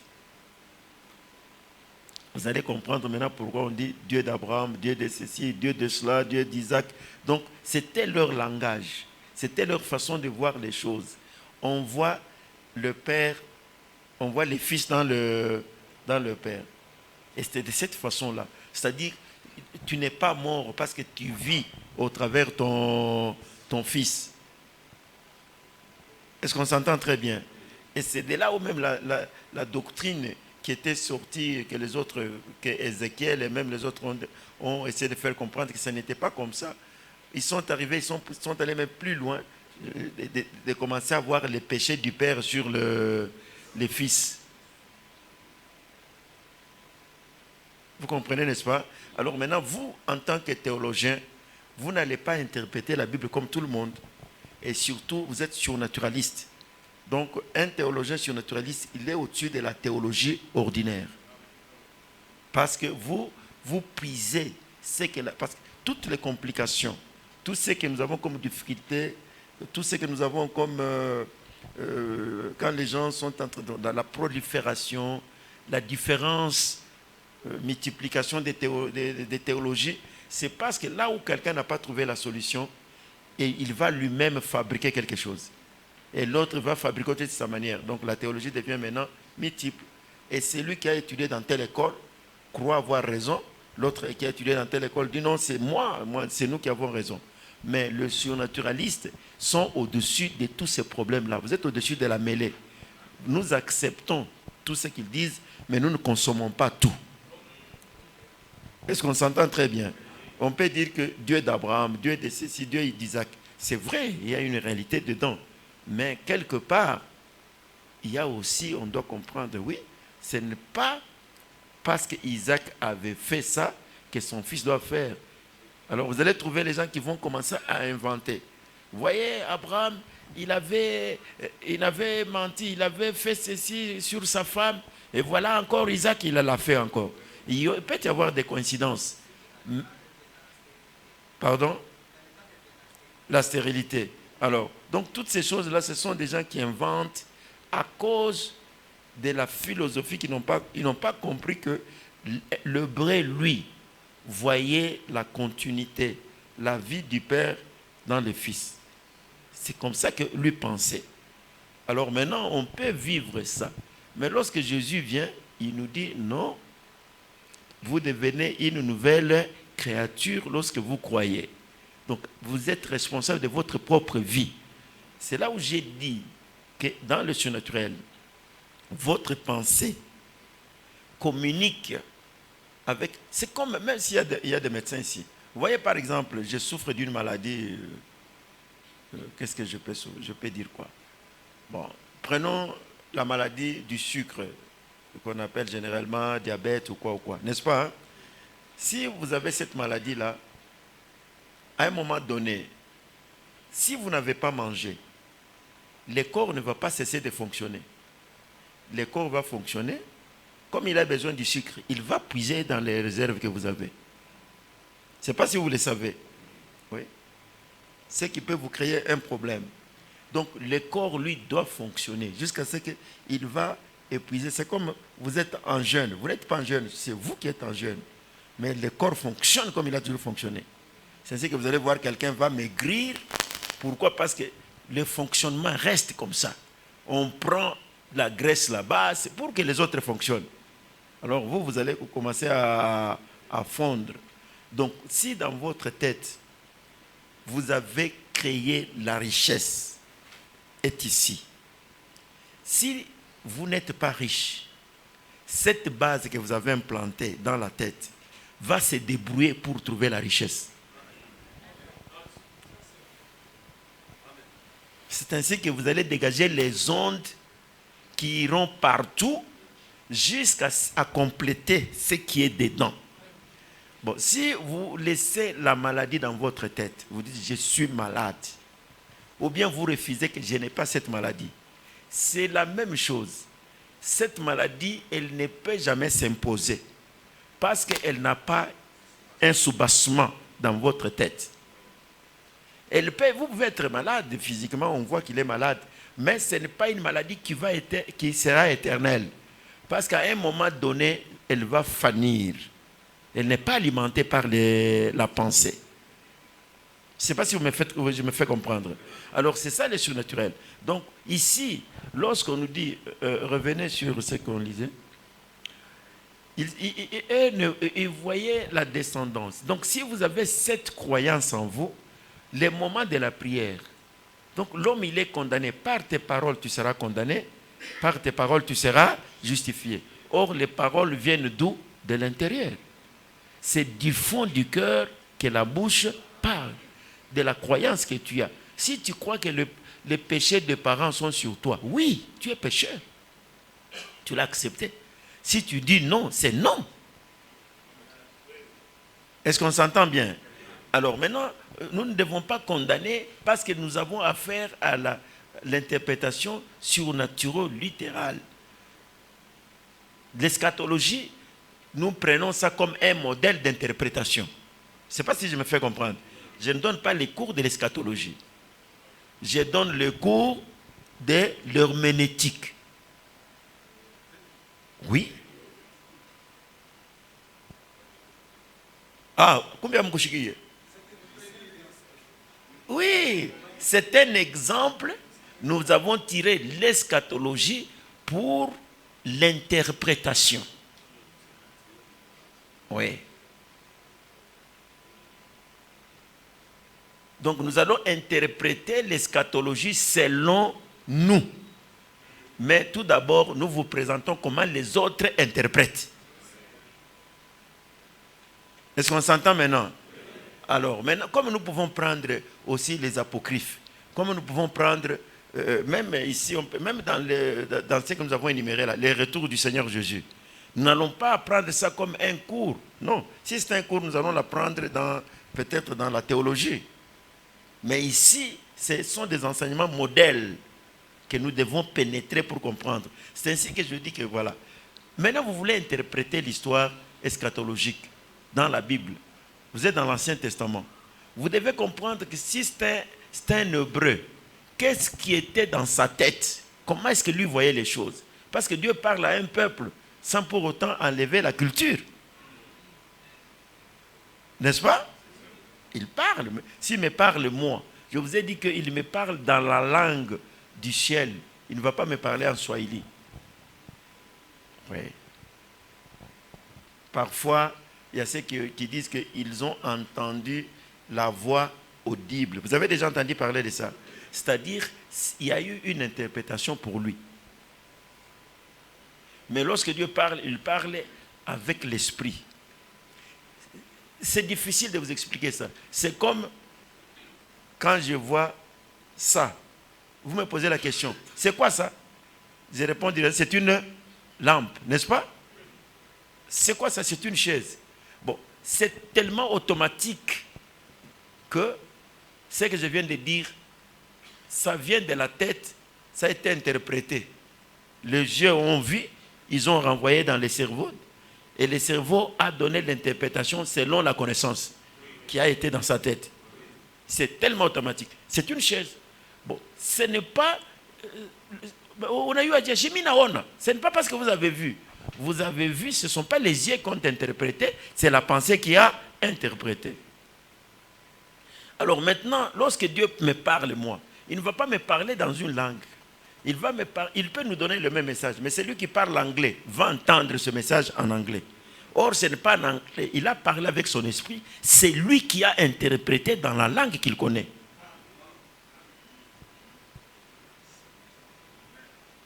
Vous avez compris, n'est-ce pas? Lui a parlé à mon esprit. C'est comme je disais là, hey, petit, donne-moi ça, donne-moi ces trucs-là, donne-moi ça. C'est quoi, papa? Cette affaire-là, c'est qui est au-dessus. Bon, là, moi, je connais déjà l'affaire qui est au-dessus. Mais ce qui me manque, c'est les mots. Si je ne parle pas, je peux aller prendre cette affaire-là. Mais comme je dois interpréter, il y a eu un décalage. J'ai perdu les mots. C'est ainsi que vous avez remarqué que non, il n'a pas vraiment, il n'a pas appelé cette chose par son nom. Mais j'ai quand même la précision de la chose que je demande. Je ne peux pas aller prendre autre chose. Bon.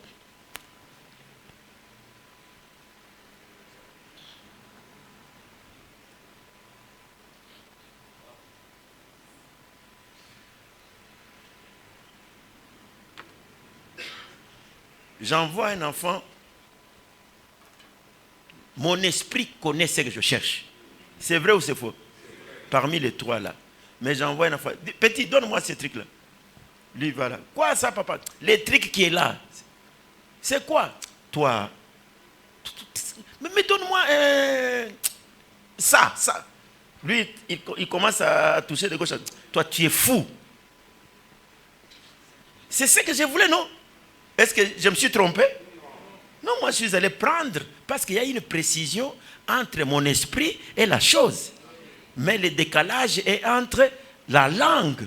C'est ainsi que nous disons que Dieu, lorsque Dieu pense, c'est qu'il parle. Chez Dieu, il n'y a pas de décalage. Et s'il a parlé, c'est qu'il a fait déjà. Alors maintenant, nous voyons le peuple qui reçoit le message de Dieu.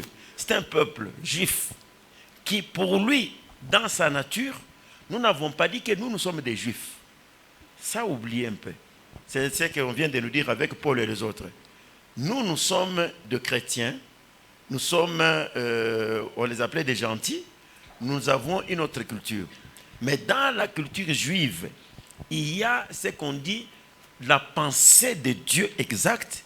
Et il y a aussi l'interprétation culturelle. Je ne sais pas si vous me suivez.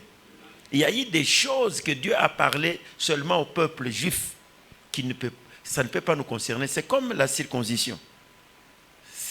Ça, c'est les juifs, ils doivent les faire. Dieu avait parlé comme ça. Mais nous ne sommes pas concernés dans ce sens. Il y a de petites choses dans ce sens. Alors lui, revenez bien aimé sur ça. Donc, en eux, il revit, c'est sur eux qu'il compte. La solidarité, l'essor de chaque Israélite dépend toujours des destinées du peuple entier. Donc, dans leur langage, ils étaient un. C'est ainsi qu'ils ne pouvaient pas parler de l'eschatologie individuelle. Le groupe, Dieu a choisi Israël, qui était un homme qui s'appelait Jacob, et Dieu l'appelle Israël, qui devient un peuple. C'est ça, n'est-ce pas? Alors maintenant, Dieu voit le peuple juif. Il ne voit pas l'individu. Pour eux, nous sommes juifs. Nous sommes juifs. C'est ça leur langage. Nous sommes juifs, nous. Un juif ne fait pas ça. Un juif ne peut pas se prosterner. Vous connaissez l'histoire de Mardoché? Nous, on ne fait pas ça, c'est juif. Alors, à ce moment-là, les jours de l'Éternel, qui est entré dans l'eschatologie des nations, signifiait jour de vengeance où Dieu triomphera de ses ennemis et donnera à ses vrais adorateurs les récompenses promises aux justes. C'est toujours en groupe, mais ces jours-là, mais cette doctrine du jour de l'Éternel a varié suivant les époques. On continue. Au début, c'était la journée de l'extermination des ennemis des enfants d'Israël. C'est ça. C'est comme ça qu'eux croyaient et pensaient. On continue. Puis, l'horizon moral s'est élargi avec l'influence des prophètes. D'où les jours de l'Éternel, certes la notion juive sera comblée des bénédictions politiques, sociales, ainsi de suite. Mais beaucoup de membres auront à partager les sorts réservés aux ennemis de l'Éternel. Cette journée-là devient compliquée dans le sens que Dieu commence à punir individuellement maintenant. Est-ce qu'on comprend maintenant? Au lieu de punir tout le peuple, on punit maintenant celui qui a péché seul. Ça, c'est la variation. C'est les jours de l'Éternel commencent à changer de sens avec des prophéties. Avec Dieu qui commence à dire non, je ne peux pas punir tout le monde. Or, c'est celui-ci. Parce que même l'immoralité n'était pas vraiment condamnée en Israël, si vous ne le savez pas. Oui, chez les Juifs. Donc, ils ne voyaient pas tout ça. Eux voyaient seulement le peuple juif, la nation. L'homme, comme telle est la vie, on ne pouvait pas contrôler. On contrôlait la vie du groupe. L'homme pouvait faire n'importe quoi. Ce n'était pas vrai. On n'avait pas un accent particulier là-dessus. Bon, alors, donc il sera aussi le jour du jugement, parce que ça devient maintenant un jugement pour ceux qui, les mêmes sorts qui étaient réservés aux ennemis d'Israël pouvaient maintenant devenir aussi sur d'autres personnes individuellement. Donc il sera aussi le jour du jugement. Ainsi commence l'ère messianique. L'histoire du monde se divise en deux périodes séparées par les jours de l'Éternel. D'abord, l'âge présent et plus l'âge à venir au cours duquel le royaume de Dieu sera établi. C'est alors qu'apparaîtra le Messie. Est-ce que ça continue? Parfois même, il est question de deux jugements. L'un préliminaire à la fin du présent âge et l'autre final à la consommation de temps. Si vous lisez Daniel, vous allez voir ces choses. Plusieurs apocalypses enfin décrivent une période intermédiaire de 1000 ans, les milléniums. C'est la fin. Bon, il y a maintenant l'eschatologie de l'individu. Les pages les plus anciennes de l'Ancien Testament ne se préoccupent pas du sort futur de l'individu. C'est comme je le disais. La foi juive ne s'est intéressée que progressivement à l'eschatologie individuelle. Pendant longtemps, l'Israélite s'est contenté de la pensée de revivre dans ses enfants, dans le descendant, d'où l'importance d'avoir une nombreuse postérité. On s'entend? Alors, vous ne pouvez pas dire que non, aujourd'hui, nous pouvons vivre à 100%. C'est là où il y a eu la contextualisation. Contextualiser les choses. Or, nos amis là, dans leur philosophie, dans le temps, donc ils trouvaient la descendance. Il fallait avoir beaucoup d'enfants, avoir plusieurs femmes pour avoir beaucoup d'enfants. L'idée de la solidarité qui unit entre les générations fut tellement poussée qu'on en vint à expliquer la souffrance de l'individu sur l'inconduite de ses pères. Est-ce qu'on peut lire Jérémie? Quelqu'un peut nous lire ça? Jérémie 31, verset 29. Jérémie 31, verset 29. Ouais. En ces jours-là, on ne dira plus, les pères ont mangé des raisins verts et les dents des enfants en ont été agacées. Vous comprenez, n'est-ce pas? C'est la même version, même si vous prenez Ézéchiel 18. Parce que c'était dit comme ça. Dieu maintenant change l'eschatologie sur la vie individuelle. Ce n'est plus l'affaire de tout le monde. Lisez le Ézéchiel. Ézéchiel 18, 3. Je suis vivant, dit le Seigneur. Je suis vivant, dit l'Éternel. Vous n'aurez plus lieu de dire ces proverbes en Israël. Parce qu'il les disait. Voici toutes les âmes. Reviens. Recommence. Oui. Je suis vivant, dit le Seigneur l'Éternel. Ah. Vous n'aurez plus lieu de dire ce proverbe en français, Israël. Si on dit je suis vivant, dit le Seigneur l'Éternel, vous n'aurez pas lieu de dire. Ça dit c'est quelque chose qui commence. Mais si on dit vous n'aurez plus, c'est que c'est quelque chose qui était là, on met la fin. C'est qu'il le faisait. Il dit vous n'aurez plus, il ne faut plus dire ça. C'est parce que vous le disiez avant. Donc vous ne pouvez plus dire ça. C'est comme quelqu'un, parce que le français aujourd'hui c'est mal parti, hein. Un enfant vous dit je ne vais plus manger. Or il n'a pas encore mangé. Non, c'est mal parlé. Je ne vais pas manger tout simplement. Si tu dis je ne veux plus manger, c'est que tu mangeais avant, maintenant tu arrêtes de manger. Alors on nous dit vous n'aurez plus à dire ça. Continuez. Oui. Voici toutes les âmes sont à moi. L'âme du Fils comme l'âme du Père. L'une et l'autre sont à moi. Oui. L'âme qui pêche, c'est l'âme qui mourra. Bon, maintenant, avec les mauvaises interprétations, surtout nos amis qui enseignent le combat spirituel, et ils disent que la malédiction du Père sur les enfants jusqu'à la 3e génération. Ils oublient que l'eschatologie individuelle et l'eschatologie des nations, chez les peuples, chez l'Israël, chez les Juifs, est considéré ça. Parce que c'est un message que Dieu donne à un peuple qui vit dans cela. Mais lorsque Dieu trouve qu'il y a eu maintenant l'égarement, la Bible dit non, on tend maintenant vers l'eschatologie individuelle. On enlève la pensée ancienne. Alors maintenant, si quelqu'un enseigne ça, tout simplement, il faut avoir pitié de lui. C'est parce qu'il n'est pas bien informé. Il est en train de gober tout, mais vous qui avez eu la chance d'être enseigné, vous ne pouvez pas discuter sur ça.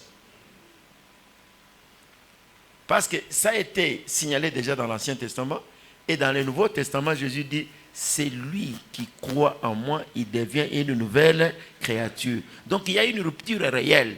Et si vous acceptez cette rupture, même les maladies héréditaires ne vont pas être chez vous. Parce que tout ce que l'homme a comme problème, même en médecine, même n'importe quoi, la maladie, si on parle de la maladie psychosomatique, c'est-à-dire je tape, ça fait mal. Restez avec cet enseignement-là. Prenez ça vraiment dans votre cœur. Si j'ai tapé, ça fait mal. Ce n'est pas le bras qui a mal.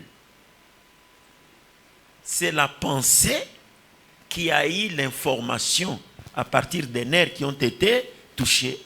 Alors maintenant, ça renvoie les douleurs. Si ces nerfs, les nerfs qui doivent envoyer ici, sont touchés, sont malades, même si on vous blesse, vous n'allez pas sentir les douleurs. Parce qu'on n'a pas communiqué à la pensée. L'anesthésie, on va paralyser cette partie. On va opérer jusqu'à ce qu'on va terminer, vous ne sentirez jamais de douleur. Même si vous regardez. Donc ce n'est pas le corps qui souffre. L'homme, il est ce qu'il pense. C'est vous, vous êtes responsable de votre vie. Si vous avez un problème, vous cherchez quelque chose. Si vous voulez refuser, vous refusez, ça ne viendra pas parce que ça n'a pas de communication. Vous avez coupé ça.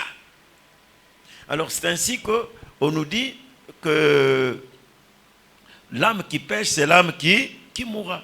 Donc nous devons enlever cette ancienne culture. Alors maintenant, comme l'homme noir, comme ils n'ont pas eu les enseignements du surnaturel, chacun cherche la solution. C'est un système clair, même pour les enfants. Si je... Attendez, vous me donnez... je vois un enfant, par exemple, qui aime les cacahuètes, qui aime de la viande, qui aime ceci. Il voit une casserole, ou bien je ne sais pas quoi, fermée, on passe avec ça.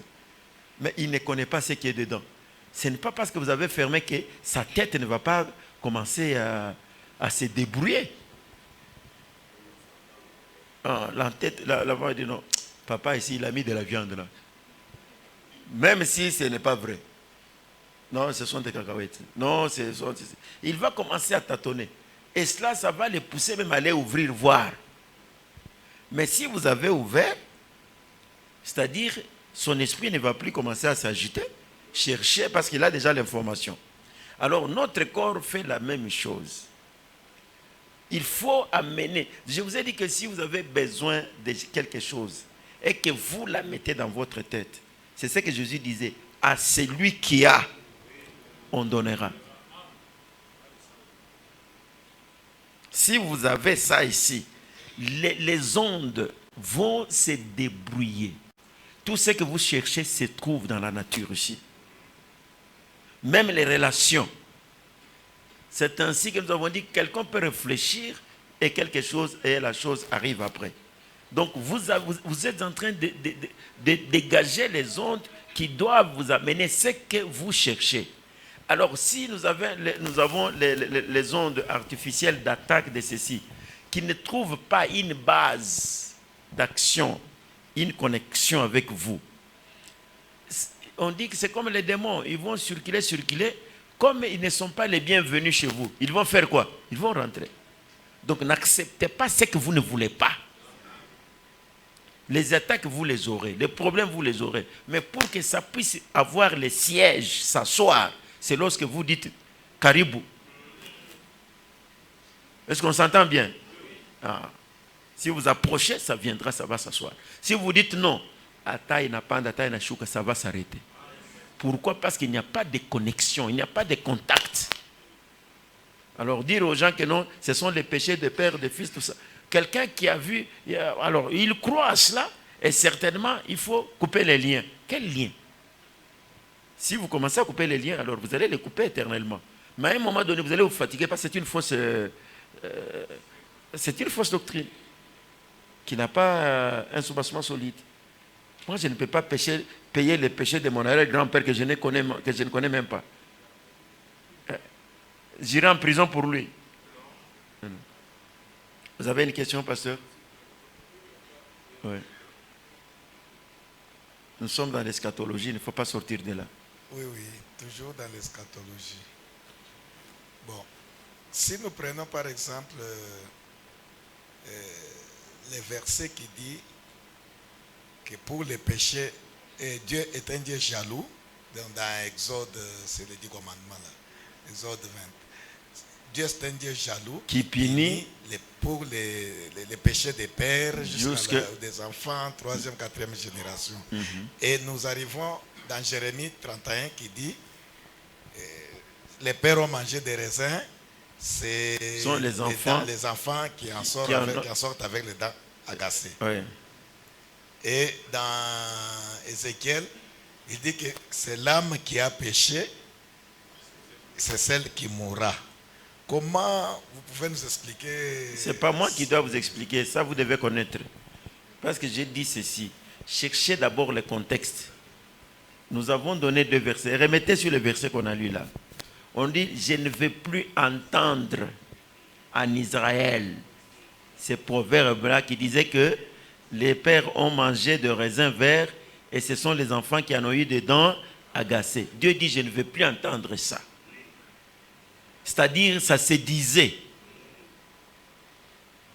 C'est là ce que j'ai expliqué.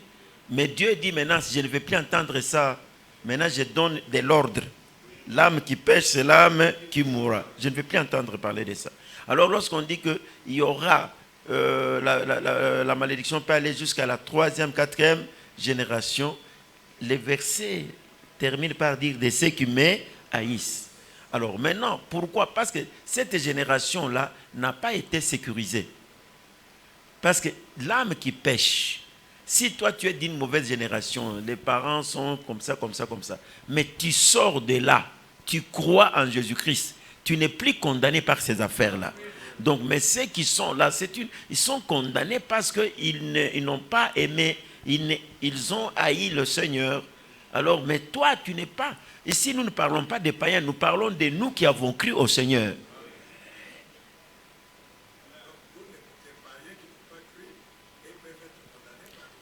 Si ce n'est même pas condamné à cause de ça, ils ne sont pas sécurisés. C'est comme tout païen, il est dans le vide. Donc la malédiction peut l'atteindre. On dit, parce que Dieu ne les considère pas. Mais ils ne sont pas immunisés. Ils sont là, ils vivent, vaille qui vaille. Mais pour celui, même s'il y avait des problèmes, Mais vous, vous avez cru. Dieu vous protège. Vous sortez de là. Vous devenez une autre créature. Vous entrez dans une autre lignée. Et ça, c'est vous-même qui devez accepter. L'homme, il est ce qu'il pense. Donc si vous dites non, parce qu'il y a eu telle coïncidence, est-ce que ce n'est pas le péché de grand-père, tout ça? Non, là vous vous mettez dans une corde inutile. Vous devez dire ce que vous croyez. L'homme, il est ce qu'il croit. Vous dites non, moi j'appartiens à Dieu, ça ne peut pas venir et ça ne viendra pas. Mais si vous dites non, peut-être, et ça va venir. C'est ce que nous sommes en train de dire. Je ne sais pas ce qu'il est l'heure, je pense. Encore quelques minutes. Alors, voilà le verset qu'on nous a donné. On peut continuer. Quel sera le sort des âmes après la mort? En quel lieu auront-elles leur demeure? Jusqu'au 2e siècle avant Jésus-Christ, il n'était question que du Sheol. Mais la littérature apocalyptique développe cette étude et donne de siècle en siècle des précisions nouvelles. Ça, nous allons voir prochainement. Allez-y, demain surtout. Les écrits du 1er siècle avant Jésus-Christ. Hein? Non. Ce que je vous ai dit, c'est autre chose. Ça, c'est 2e. Donc, vous ne savez pas compter. Hein? Avant Jésus, on comptait 3e, 2e, 1er. Un descendant. Après Jésus, on compte 1er, 2e, 3e. Revenez sur ça. On va vous apprendre aussi à compter. Non, descendez encore.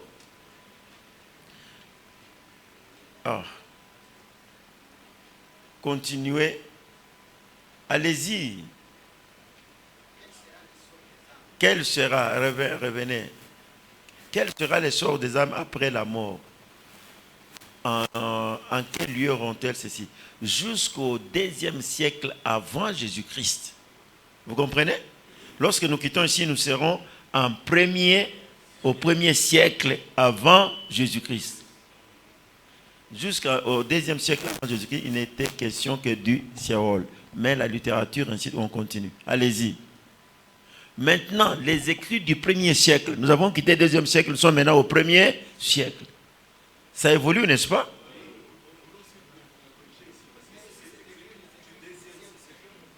Oh.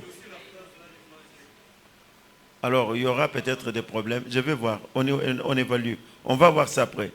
Les écrits du 1er siècle avant Jésus-Christ, tout ça, comptent 5 demeures pour les monts. Le paradis, le ciel. Vous avez le 2e. Si c'est le 2e, c'est...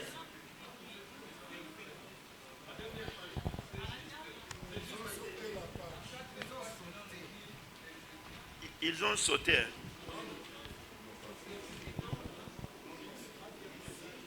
Oui, c'est ça. Les écrits du 2e siècle parlent de 4 séjours de mort. Les Sheol, les ceci, de ceci, de ceci. Dès qu'on termine le 2e siècle, on arrive aux écrits du 1er siècle. Ils ont sauté.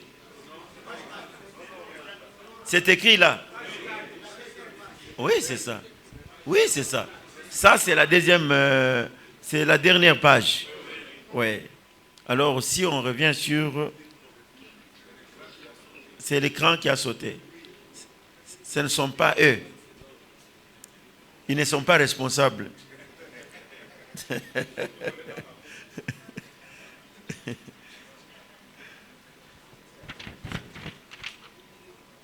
Alors, les écrits du 2e siècle parlent de 4 séjours des morts. Les Sheol demeurent passage de ceux qui meurent avant le jugement dernier, divisé en 4 parties et 2 sections pour les méchants. Le paradis. Ici, vous allez apprendre beaucoup de choses. Je me réserve, je ne vais pas vous enseigner tout ça aujourd'hui. Demain, lorsque nous allons compléter la partie, vous allez comprendre comment il y a cette confusion-là, surtout avec les apocryphes entre Sheol, paradis, ciel, Gehenna, abîme de feu. tout ça. Les écrits du 1er siècle, le paradis, le ciel, et parce que nous devons arriver jusqu'aux enseignements de Jésus-Christ. Qu'est-ce que Jésus appelait lui le ciel et le paradis? Est-ce qu'il avait quelle tendance? Il avait puisé ça dans l'enseignement, dans la base juive, chez les judaïsants, ou bien c'est son propre message qu'il nous avait donné? Et vous, les surnaturalistes, est-ce que le paradis existe? Est-ce que le ciel existe? Ah, je ne vous ai pas posé la question. Je dis seulement que nous allons réfléchir sur ça. La Gehenna, tout ça, tout ça.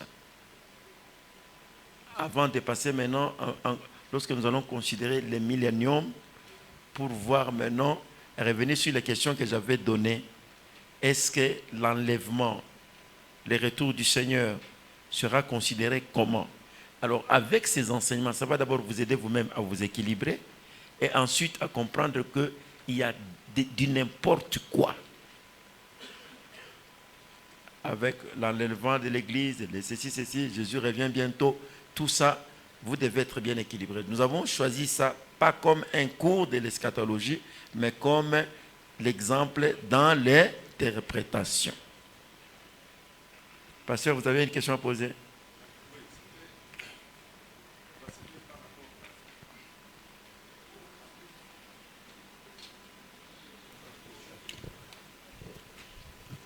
Merci, papa, pour la parole. D'accord. C'était par rapport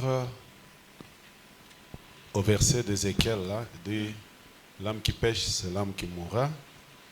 Et il y a certaines réalités dans la vie des gens.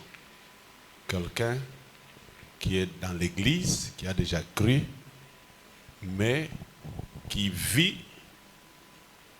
les conséquences de son homonyme à cause du nom. Oui. Alors, comment ça, ce sont expliquer? les enseignements du surnaturel. Oui. Nous allons y arriver. Il y a ce qu'on dit les ondes, les communications entre les ondes. Si vous êtes un vrai surnaturaliste, vous pouvez casser ça. Parce que ce soit les noms, nous avons dit que les noms ont aussi l'impact sur la personne. Quelle est cette communication qui, quitte par les noms, arrive sur l'individu? Même s'il est sauvé. On ne dit pas être sauvé, ça détruit tout. Ce qui détruit tout, c'est la connaissance. Est-ce qu'on s'entend? Vous connaîtrez la vérité et la vérité vous affranchira. On ne peut pas franchir si on n'était pas lié. Donc il y a des choses qui sont là, qui vivent comme ça, que vous devez vous refuser et casser si vous avez la connaissance. Mais pour la connaissance, on va vous montrer comment il y a un contact entre les noms, entre même le sang, comme on a dit là. Parce que là, c'est une façon, c'est une force apparente qui se communique comme ça, que les gens, nous ne sommes pas là pour accepter. Nous sommes les acteurs avec Dieu. Nous ne sommes pas là pour consommer parce que tout le monde a fait, parce que tout le monde vit ça, parce que dans notre famille, les gens n'atteignent pas tel âge, alors moi aussi je suis lié à cela. Non? Alors ce sont les enseignements que les gens ont développés par l'expérience et non par le surnaturel. Sarah avait fait, voilà, Sarah, son enfant aussi. Abraham avait fait, voilà, Isaac avait fait, voilà, voilà. Donc c'est comme si nous vivons dans un fatalisme. Or, ce n'est pas comme ça. Nous, vous tels que vous êtes là, vous êtes un commencement d'une nouvelle génération. Amen. Un commencement d'une autre vie, d'une autre chose. Vous devez vous-même vous considérer comme ça. Vous êtes un pionnier. Vous ne pouvez pas encaisser les choses passées. Vous devez commencer, vous, une autre façon de vivre. Parce que vous êtes surnaturaliste. Vous êtes un début d'une révolution, d'un changement. Vous commencez une nouvelle lignée des choses. Mais dans dans les tableaux qu'on vous donnera prochainement plus tard, vous allez voir que ça peut aller comme ça. Les ignorants, il y a les gens qui meurent par ignorance, qui peuvent vivre tout ça par ignorance et croire même aux mensonges, et croire même aux choses qui n'existent pas réellement. Et les effets vont toujours venir. Mais si vous connaissez, le grand problème, c'est la tête. Le surnaturel, c'est la tête. C'est la capacité de refuser ou d'accepter. Et vous vous engagez vous-même. La Bible va plus loin jusqu'à dire que tout est pur pour celui qui est pur. C'est-à-dire, ce que vous dites là, vous vous engagez. Quelqu'un peut tuer quelqu'un ici. Mais après, il passe en jugement. Et puis peut-être on la quitte. Mais il accepte que j'ai tué. Il n'a pas menti. Quelqu'un d'autre ment, je n'ai pas tué, on lui pose des questions, on trouve qu'il a tué, on le condamne. Tout ça, ça dépend des arguments qu'il aura engagés. C'est vous qui avez tué, oui. Vous étiez fou, non, je ne suis pas fou. Vous étiez malade, non, non. Vous l'avez tué, oui, je l'ai tué.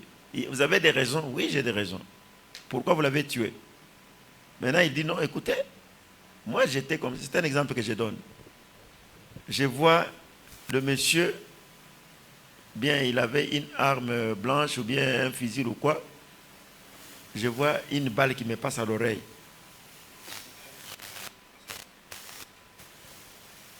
Je tombe par terre.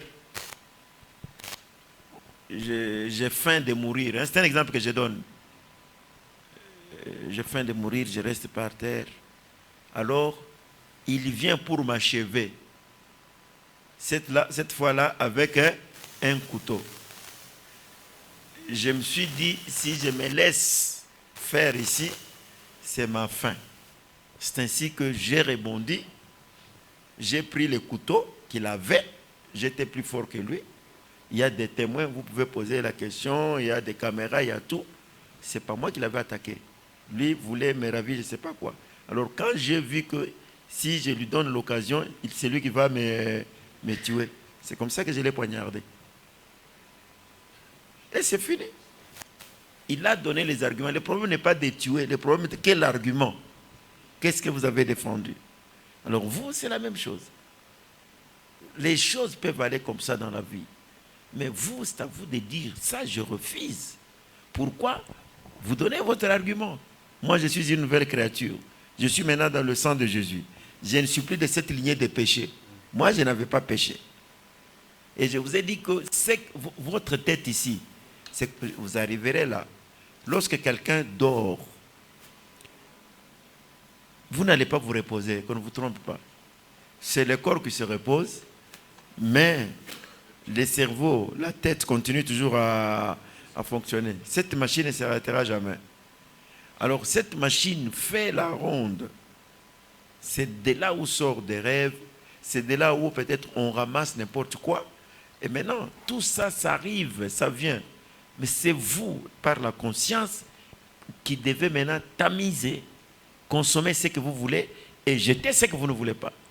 Même votre organisme, quand vous mangez, vous prenez à manger, vous mettez dans la bouche. Ça entre, mais le corps ne va pas tout consommer.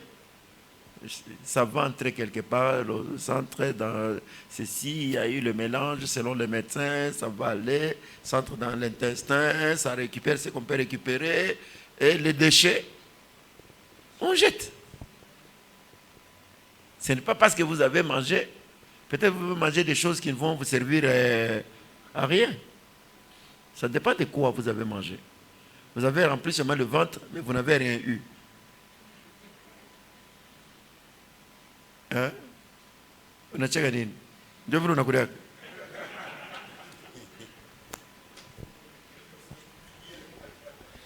Ok, je pense que nous sommes à la fin. Demain, il y aura question. Il y a quelqu'un en ligne qui veut poser une question? Alors maintenant, nous pensons que tout le monde peut faire un effort pour payer. C'est combien par mois? 35. Parmi les gens qui ont été recommandé par notre ami de l'Australie. Il avait payé pour certaines personnes.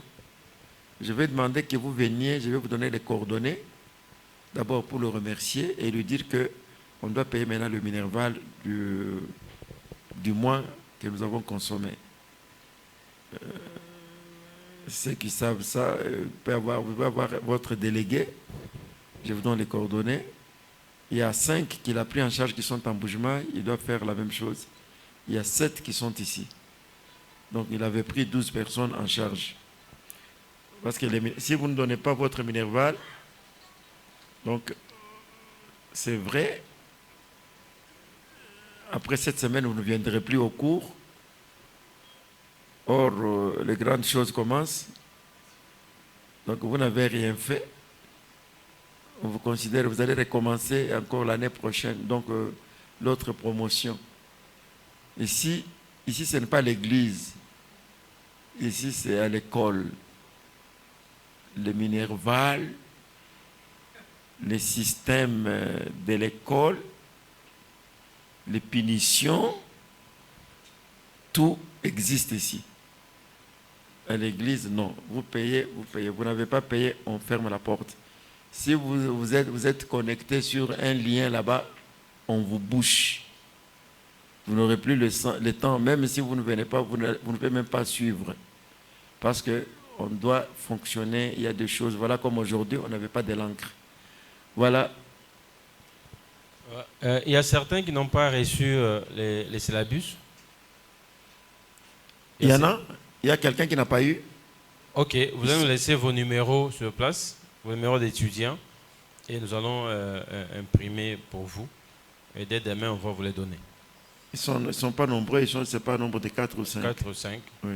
Oui, ça va nous éviter de pouvoir imprimer beaucoup, parce qu'on n'avait pas suffisamment d'encre. Voilà. C'est fini? Oui, on a terminé. Donc, un étudiant peut prier pour les autres. Il peut se mettre debout. Ne dites pas que non, moi je suis pasteur, on m'appelle étudiant. C'est comme ça que nous appelez tous.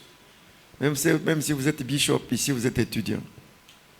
Les jours que vous allez défendre, nous allons dire l'étudiant, lamba lamba, va maintenant défendre. En attendant, il y a ceux-là qui ont des propositions par rapport à la toge, vous pouvez nous les faire pour que nous puissions déjà commencer à choisir les modèles, la couleur et éventuellement, parce que d'ici 2 mois, nous allons devoir terminer et la coloration aura bien lieu. Et les référents peuvent prier pour. Okay. Les jours que j'avais défendu, j'étais avec Maman Anto. Même ceux qui m'appelaient papa, non, ces jours-là, c'est l'étudiant Lamba Lamba vient pour défendre. Je suis passé, j'ai défendu en tant qu'étudiant, pas en tant que bishop et tout ça, non. Ici, nous sommes des étudiants. Oui, pasteur, frère, vous pouvez prier pour nous. Oui, nous allons prier.